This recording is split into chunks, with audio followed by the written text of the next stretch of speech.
దృష్టిని మరల్చే వాళ్ళు ఉన్నారు దినాల్లో. మందిరాల్లో స్క్రీన్ ఏంటండి నాకు అర్థం కాదు. మందిరాల్లో స్క్రీన్ పెట్టామంటే నీ ఇంట్లో కూడా స్క్రీన్ ఉంటుంది కదా. స్క్రీన్లో ఏమొస్తుంది అంటే మనకి ఇంట్లో ఏమొస్తుంది, స్క్రీన్లో అన్నీ వస్తాయి. స్క్రీన్లో ఏమొస్తాయి? ఎందుకండి ఈ స్క్రీన్ అంటే వార్తలు చూడ్డాకన్నా అంటే ఒకడు అంటే వార్తలే వస్తాయి అంటే కాదండి, అన్నీ వస్తాయి.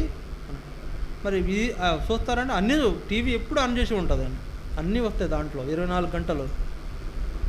కాబట్టి మందిరాల్లో స్క్రీన్ పెట్టి వాక్యం చెప్పేదే అసలు మనకు అది కల్పనా కథల వైపు మనం తిప్పే కాలం.